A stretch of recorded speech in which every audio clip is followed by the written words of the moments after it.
Hi guys, and welcome to Classic TV Facts and Trivia. Appreciate you being here. Today I'm going to go way back. Remember Alfalfa from our gang with the Little Rascals, whatever you want to call him? His name was Carl Switzer, the actor. This is the tragic life and death of Carl Switzer. Pretty tragic. Let's take a look. The child star from our gang and the Little Rascals was a troubled genius. Carl Dean Switzer became famous as a child actor during the 1930s, portraying the actor or the character Alfalfa in the Our Gang and Little Rascals film shorts. Alfalfa was taller than the other children, had freckles, and a piece of his hair stood straight up in the air. He was a series regular and one of the most popular children in the shorts. Carl and his brother Harold were both hired for Our Gang in 1934, but the older Switzer sibling was relegated to background status while Carl became a star. Brothers first appeared in Beginner's Luck in 1935. Carl was a singer, but while on Our Gang, his character often sang off-key as part of his persona. Young Switzer had a reputation for being difficult on the set and often playing cruel jokes on the other actors. At times, the antics of Alfalfa's portrayer delayed filming. Looking back with modern lens, this young man more than likely had some type of childhood disorder and was not simply mean-spirited. Perhaps a proper diagnosis and treatment might have prevented what was to come later in his life. Switzer left the series at age 12 in 1940 because he had aged out. His next film role was as a Boy Scout that same year in I Love You Again. He starred in a few more movies and then was cast in a series of Bowery Boys films where he reprised his role as Alfalfa, including the off-key singing voice.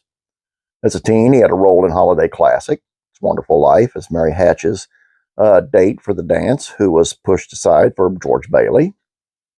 48, he played the son of Major in a holiday film On Our Merry Way. Excuse me.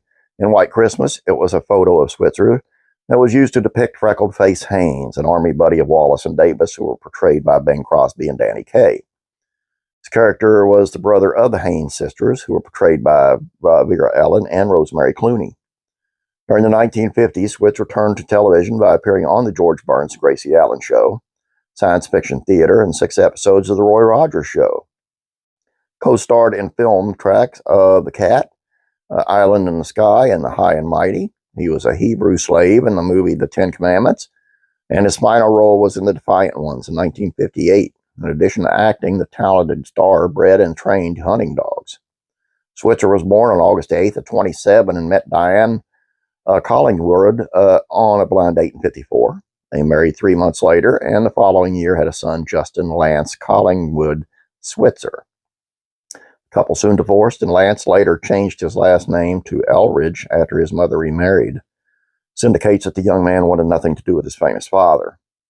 Life soon began going downhill for the child actor pretty much as soon as he was shot in the arm in January of 1958 while getting into his vehicle, but the assailant was never found.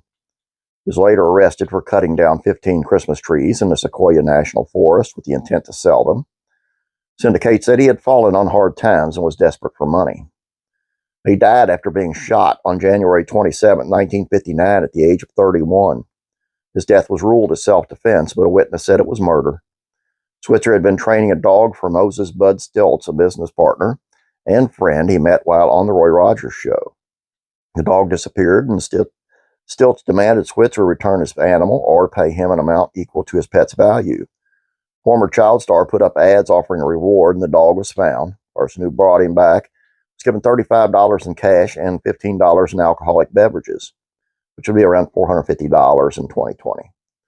Switzer began to regret giving up the $50 and decided that Stills should repay him. Along with his friend, photographer Jack Plott, he went to confront Stills in his home. And there was a confrontation, and according to Tom Corrigan, the stepson of Stills, his stepfather, shot Switzer in the cold blood as he was heading out the front door.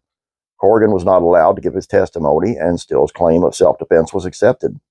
Sadly, the death of the talented child star received little press because the famous Cecil B. DeMille died the same day, and his news coverage dominated the papers. It's just sad.